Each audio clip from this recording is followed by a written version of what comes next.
Aux cérémonies d'ouverture des travaux marquant le lancement d'une série de 4 ateliers de formation en faveur de 100 journalistes dans les domaines de la communication non violente, l'analyse du discours politique, le traitement de l'information sensible au conflit et la couverture des élections.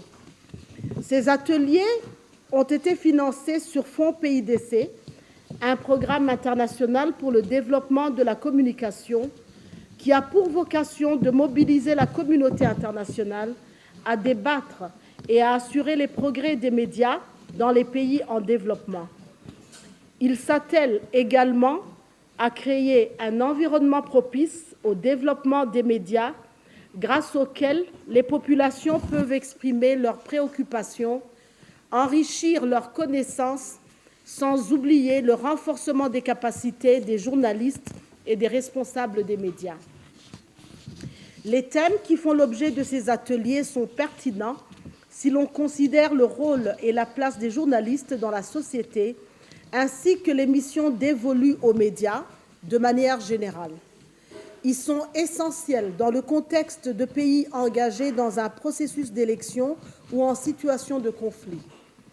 Dans ce cadre, le rôle des journalistes est essentiel en matière de collecte, de traitement et de gestion des informations équilibrées selon les normes acceptées en la matière. Dans le cadre des élections, par exemple, il est important que les journalistes disposent de tous les outils nécessaires pour analyser la teneur des projets de société des candidats en campagne afin d'en informer en long et en large les citoyens et ainsi leur permettre de voter en connaissance de cause.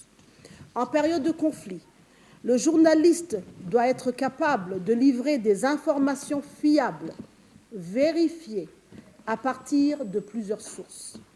C'est dire aussi qu'un journaliste professionnel n'omet aucune information utile de nature à permettre aux populations d'exercer leur citoyenneté.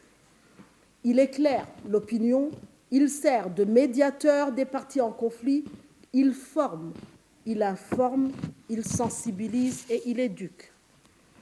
Ce ne serait donc pas exagéré de dire que les journalistes et les médias sont des garants de l'intérêt public et constituent de ce fait des rouages importants des systèmes de pouvoir et de contre-pouvoir.